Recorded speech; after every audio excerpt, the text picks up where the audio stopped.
pembahasan soal UTBK TKA Fisika. Yuk langsung aja kita mulai videonya.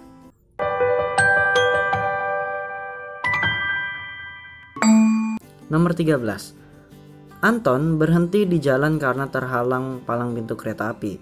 Selama kereta api melewati penyeberangan itu dengan kecepatan 108 km per jam sambil membunyikan sirine dengan frekuensi 1800 Hz.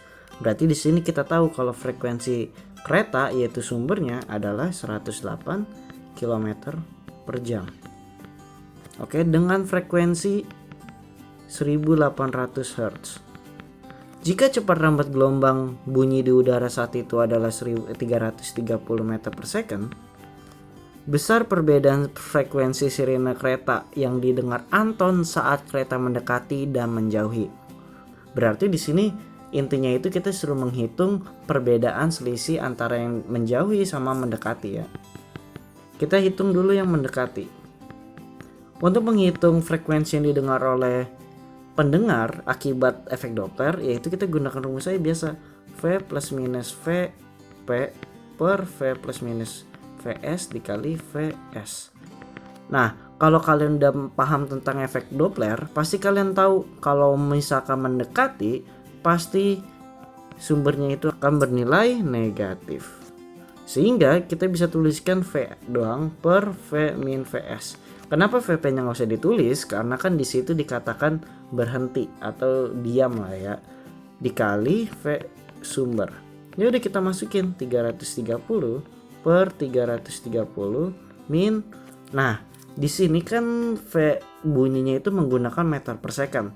Otomatis frekuensi sumbernya juga kecepatan sumbernya juga harus diubah ke dalam satuan meter per second. Jadi caranya 108 tinggal kita ubah ke meter per second, yaitu dengan cara dikali 1000 per 3600. Berarti ini coret-coret sisa 3. Hasilnya 30 meter per second. Berarti kecepatan sumbernya itu 30. Ya udah dikurang 30 dikali frekuensi sumbernya itu 1800. Sehingga didapatkan frekuensi pendengar untuk yang mendekati itu adalah 1980 Hz. Kalau dia mendekati, sekarang kita hitung yang menjauhinya ya. Menjauhi. Berarti rumusnya kebalikan dari yang mendekati. V per V plus Vs dikali frekuensi sumber. Kita masukin aja 330 per 330 plus 30 dikali 1800. Sehingga didapatkan frekuensi pendengar untuk kereta yang menjauhi adalah 1650 Hz. Karena ditanya di sini adalah perbedaan frekuensi, ya udah berarti delta Fp sama dengan 1980 dikurang 1650 sama dengan 330 Hz. Berarti yang kalau ditanya perbedaan selisihnya ya 330 Hz. 14. Sebuah gelombang stasioner dinyatakan dalam persamaan Y sama dengan 2 sin 5x cos 4t. Pernyataan yang benar adalah, kalau ngerjain soal ini kalian harus tahu dulu tentang fungsi gelombang. Fungsi umumnya kan A sin kx cos omega t. Ya, pokoknya angka yang di samping x itu adalah k, yaitu bernilai 5 kalau di soal nomor 14 ini, dan angka di samping T itu adalah omega yang bernilai 4. Dengan A-nya itu adalah 2. Paham? Ya udah berarti kita tinggal cross check aja satu-satu. Berarti untuk mencari frekuensinya kita gunakan omega sama dengan 2pi F.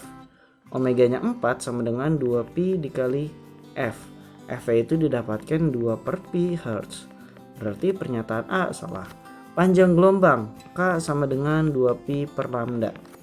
K-nya itu 5 sama dengan 2pi per lambda, dan didapatkan lambdanya itu bernilai 2pi per 5 aja ya, kayak gini nggak apa-apa, per meter. Berarti panjang gelombangnya itu salah ya, karena kan di situ udah jelas 0,4 pi. Cepat rambat gelombang, ya udah V-nya itu kita masukin lambda dikali F, atau mau cara cepatnya itu bisa yang omega per K ya. Tapi karena di sini lambda dan F udah dapat, kita kalikan aja biasa. 2pi per 5 dikali 2 per pi. Sehingga didapatkan 0,8 meter per second.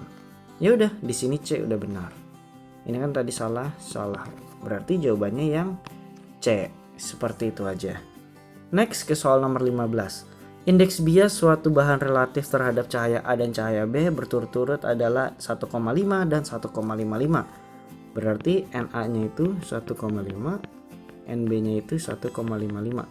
Terdapat 4 pernyataan, yaitu laju. 4 pernyataan di sini ya. Mana pernyataan yang tepat? Untuk ngejawab soal tentang perambatan gelombang di berbagai medium, kalian harus tahu satu persamaan umum aja.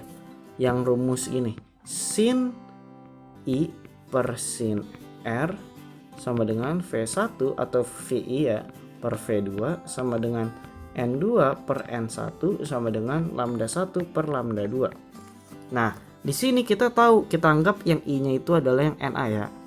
Yang dan R-nya itu adalah 1,55. Otomatis yang di sini 1,5, di sini 1,55, kita misalkan saja.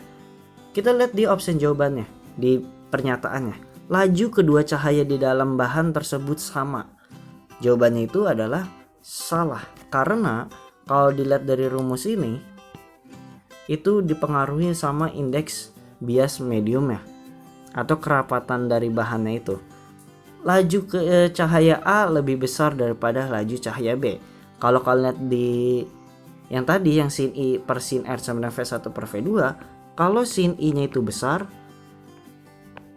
maka V-nya juga akan besar. Berarti karena tadi yang Na-nya itu lebih kecil, harusnya Na-nya itu lebih kecil kecepatannya.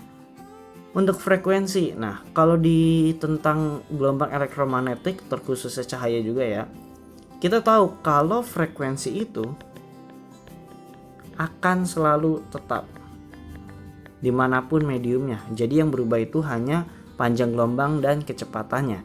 Berarti kita bisa bilang kalau frekuensi cahaya A sama dengan frekuensi cahaya B. Berarti bisa kita bilang kalau jawabannya adalah pernyataan 4 saja yang tepat. Nomor 16.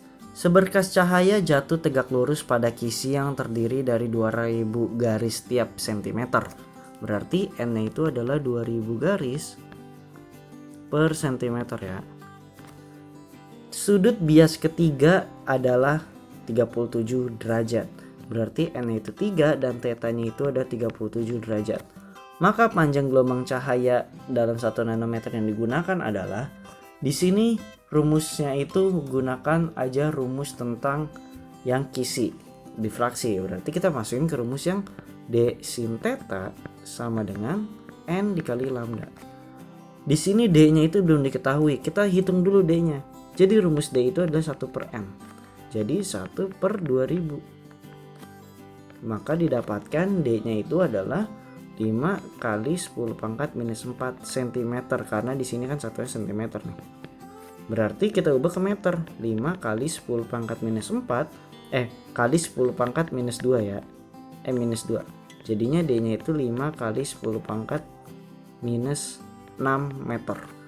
Ya udah, kita masukin aja langsung 5 kali 10 pangkat minus 6 dikali sin 37 sama dengan N-nya itu adalah 3 dikali lambda.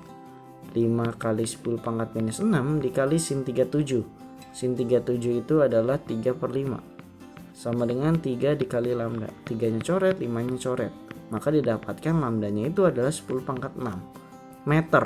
Karena diubah ke nanometer, berarti kita tinggal bagi 10 pangkat minus 9 aja. Maka didapatkan 1000 meter. Jawabannya yang E. Seperti itu aja. Cukup simpel ya untuk yang soal nomor 16.